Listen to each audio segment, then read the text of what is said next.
Okay, how to genuinely build muscle as a skinny teenager. Let's get into it. First thing, reality check. If this is you, you're not gonna become like David Lade in 1 year, 2 years, 3 years, 4 years, or even 5 years, alright? Like if you're natural at least. I'm not really sure how long it'll take you to get a good physique if you're on gear, because I'm not on gear personally, but yeah, keep things real. Don't set like unrealistic expectations. Just focus on improving a little bit all the time, and then stay consistent. All right. Don't get demotivated because you're not seeing significant changes. Reality check. All right. That's like the most important thing probably in this video. Be real with yourself. Mindset. All right, you gotta have the right motivations to be inside of the gym. So good motivations are: I want to get stronger, I want to improve physical and mental health, I want to mog my past self, like I want to look better than myself before, and I want to build discipline.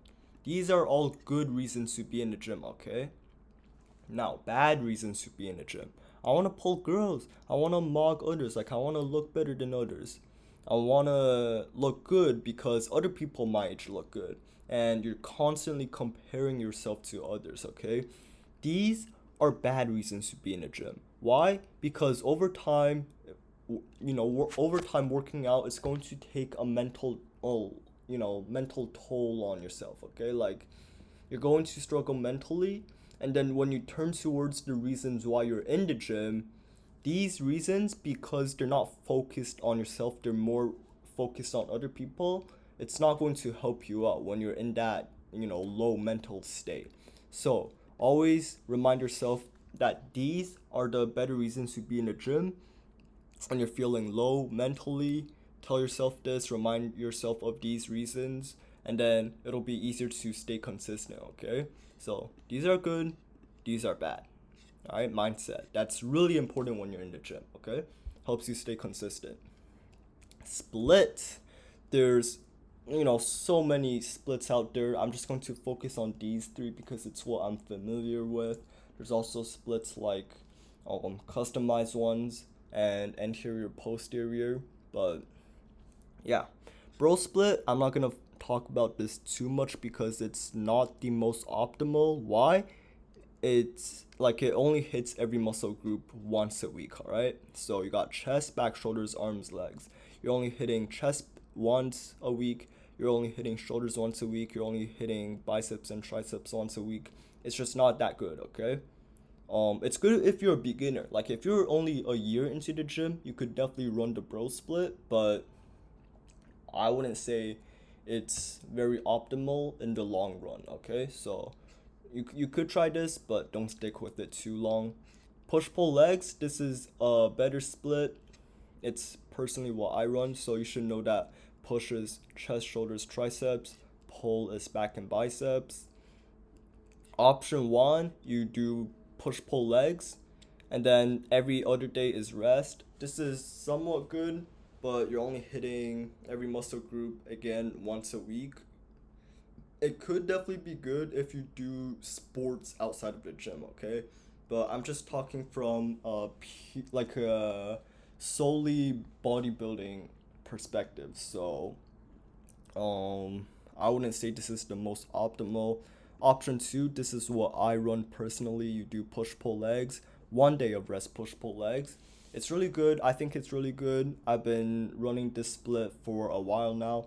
I'd say the only downside is you only have one rest day, when a lot of people do prefer like two or more rest days. Okay, but yeah, that's push pull legs, really simple. And then finally you have upper lower, and upper lower is also like a great split. I don't run it, but I do know it's really really good. So look, as you can see here, in either option, you're doing every muscle group twice a week, which is what we want, right? Because it's frequency, like it's a higher frequency of hitting your muscle groups, which is good. A week per week. So Monday, Tuesday, upper lower rest, and then rest Wednesday, and then upper lower again, rest rest. That's option one. Option two, you got upper lower, upper lower, upper lower. I would say that for upper lower, option one is better because you have a rest day right here, right? And usually, like, how I like to think about it, I like to have at least 2 days of rest between like each muscle group, like between when they're going to get hit again. So here, see, you're doing upper Monday and then you're doing lower Tuesday, but then Wednesday you're doing upper again. That's only 1 day of rest before you have to do your upper body muscles again. I'm not saying that's a bad thing particularly, but for me, like personally, just for myself, I like to give 2 days of rest instead of one. I feel like that way when I'm doing the muscle groups again, it's just better for me. Like I feel stronger, I feel mentally stronger as well. So yeah, these are the upper lower options, like mostly. And then, other than these three splits, there's also a bunch of other splits. I'm not too familiar with other ones, so I'm not going to dive into them. And of course, you don't have to follow these strictly. Like you could always customize them to what you enjoy most and tailor and like tweak them to your own schedule, because we all have things to do outside of the gym, right? So muscle groups and exercises. Please do not get overwhelmed here. I promise you, it's really simple. So chest, you got upper and middle chest. You also have lower, but you don't have to focus on that too much. When you do middle, you're going to hit lower somewhat. So yeah. Upper chest, you also don't need to focus on too much. I would say just give one set of upper chest, and then that's it. You want to do a close grip on a shoulder press machine and close grip on an incline Smith machine, or just close grip on any incline. I wouldn't recommend dumbbells because I feel like it's more unstable and it's harder to really focus on the upper chest. So why do you want to do close grip? Because that is what activates your upper chest through shoulder flexion, which is bringing your arm down and up through your shoulders, all right? So if you do a close grip on either of these, you will hit your upper chest, if you do it correctly, of course. Middle chest, it's really simple. Just do a bench, machine chest press, or a pec deck fly. Like that's it for middle chest. Do like 2 sets of middle chest. And then, all right, now we're on back. So traps, upper back, mid back, and lats. Upper back, you want to do any sort of row movement, but with a wide grip. So you could do this on a cable row or on a T-bar row, like any row with a wide grip. Why? Because when your elbows are flared, you engage your scapulas, which is where your upper back is. If you don't engage them, or like say your elbows are too close to your body, that's just gonna activate your lats, okay? So always keep your elbows flared. It doesn't have to be like 90 degrees flared or any more flared than that, but just keep it wide grip. Have a wide grip where your hands are and flare your elbows, okay? That's for upper back. Really feel your scapulas engaged. Mid back, don't focus on it too much. Just do a neutral grip cable row. And then lats, just do lateral pull downs, pull ups. I forgot to put that here. And close grip rows, okay? Arms, triceps and biceps, it's really simple here as well. Triceps, I like to do one extension movement and one pushing or press down movement. So tricep extensions, dips, and or JM press even, or tricep push downs. Doesn't matter too much. Biceps, you probably heard that, oh, there's a short bicep head or there's a long bicep head. Well, yeah, sure there is, but no bicep exercise will ever really isolate the short and long head, okay? So just do one bicep curl variant and do one hammer or reverse curl, okay? That's all you need for biceps. Alright, shoulders. You got the rear, side, and front delt. Rear, just do rear delt flies like cables or on the pec deck machine. Side delts, just do lateral raises either on a cable or on a dumbbell. And then front delts, just do a wide grip shoulder press. So that could be on a machine or with dumbbells. Legs, you got quads, hamstrings, glutes, and calves. Quads, do leg extensions, hamstrings, hamstring curls, glutes, hip thrusts, calves, calf raises. And then squats, all right? Squats, we all know the exercise where you go down and up with your legs. You should include this in whenever you're doing legs, okay? Like, it will hit quads and hamstrings and glutes. Like, it's just like the best leg exercise ever. It will hit everything here other than calves, I guess. And it's really good, okay? Just do squats. Like, start your leg days off with squats and then follow up with these to isolate the muscle groups. For core, like, it's so simple. I don't think I need to dive into this that deep. One ab movement, one oblique movement. You could do the serratus anterior. Don't focus on it too much. Just do this exercise. You can look it up. All right. Sets and rep ranges. This is probably where it's going to get a bit controversial, but I'm just going to say what has worked for me, okay? You could either do 2 sets of lower reps, so I usually do around 6 to 8. Why this is good? Higher intensity and also better for building strength, okay? You also see people doing 3 sets of higher rep ranges, so like 9, 10 plus reps. This is okay, so this is wrong actually. I didn't mean to say lower intensity, but it's not going to require as much like strength as this. This is more of an endurance kind of thing because you're going into the high rep ranges, right? It's better for hypertrophy, which is like actually building muscle. But why do I have yellow arrows here? Because either way, all right, either way, you're going to get tired eventually. Your muscles are going to get tired eventually. So if you're doing higher rep ranges, what is the point of all those earlier reps if either way you're just going to hit failure or hit like a tired state? You know, like this one just gets you there sooner. It doesn't waste time on those useless reps. Like, maybe they're not useless, but they're not really necessary. And also here, I said better for building strength. Oh, what if you want to build muscle as well? Well, building strength will build you muscle, okay? Like, this is just as good as this, but I would say this is better because you're not wasting time on extra volume. Look, this is 2 sets, this is 3, right? You're not wasting time on unnecessary volume, and you're getting the same amount of gains and intensity as this, and you're also hitting failure faster. So this is why 2 sets is just better, okay? Like, you don't need an extra set. Here are some key things, I guess. Failure just means doing unlimited reps until your body physically can't go any further on an exercise. RIR stands for reps in reserve. For example, 2 RIR, okay. Reps in reserve, meaning you intentionally leave 2 reps you could have done out. 0 RIR means stopping when you can't do a perfect rep anymore, okay? And then drop sets just means like you push to failure on an exercise, you lower the weight a bit, and then you repeat, basically. I wouldn't recommend drop sets, but it could help.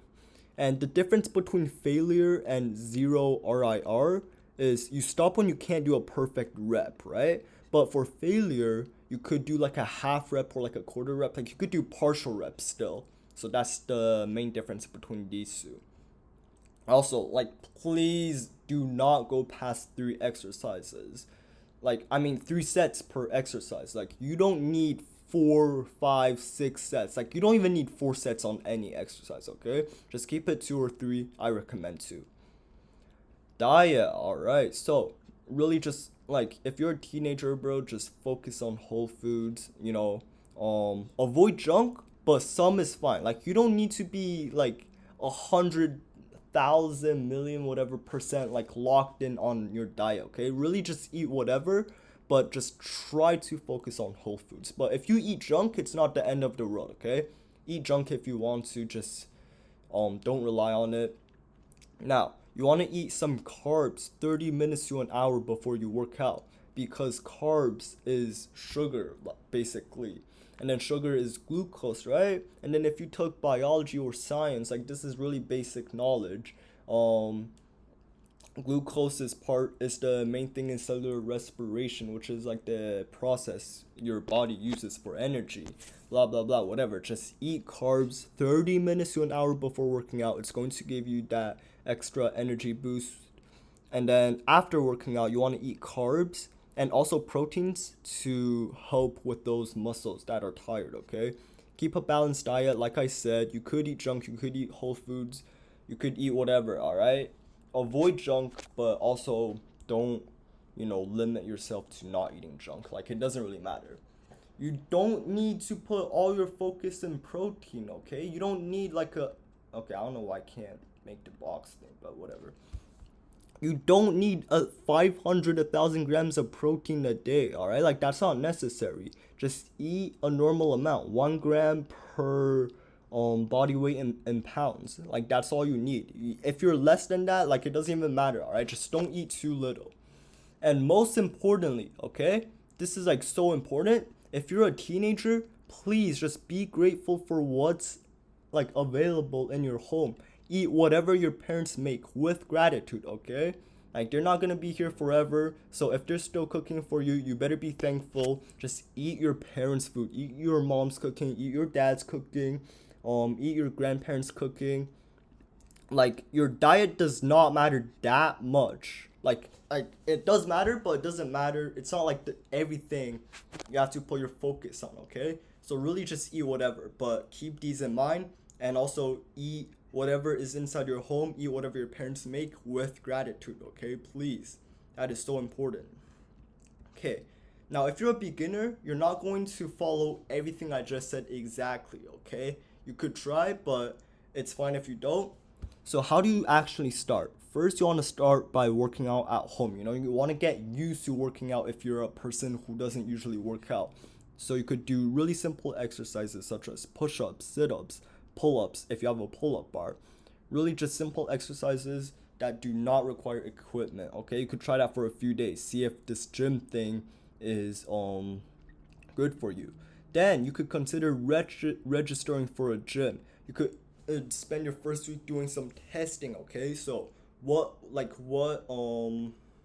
amount of weight can I handle per exercise? What exercises do I like? Seat adjustments and comfortable ROMs, which is basically range of motions. Like, you want to get used to all of that, okay? Because some machines, they have seat adjustments, which is like how high the seats go.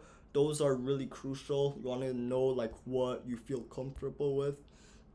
Overall, just get familiar with the idea of going to the gym and the gym itself, okay? Now, some people, they might not be able to go to a gym every day, and that's fine. There's plenty of ways to, work out at home as well, such as calisthenics, or you could do sports.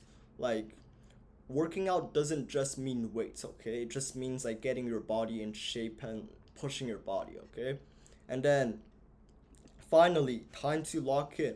Please, this is so important. You have to track your progress.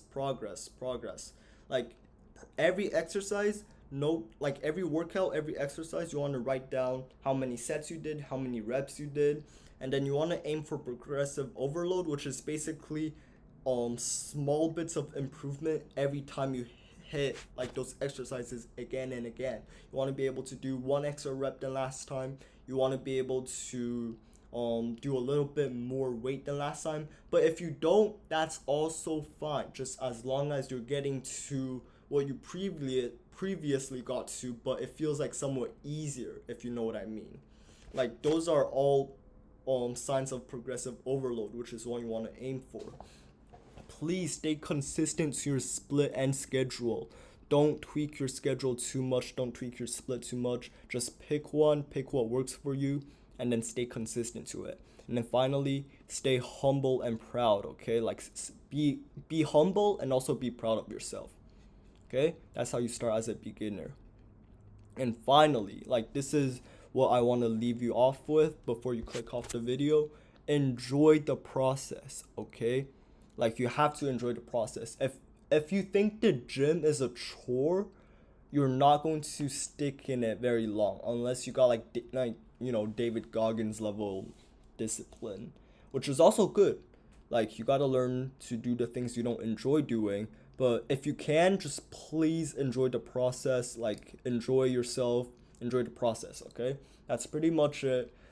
Very surface level knowledge if someone with decent gym knowledge is watching this, but I just want to make this for beginners. I hope this helps. Thank you.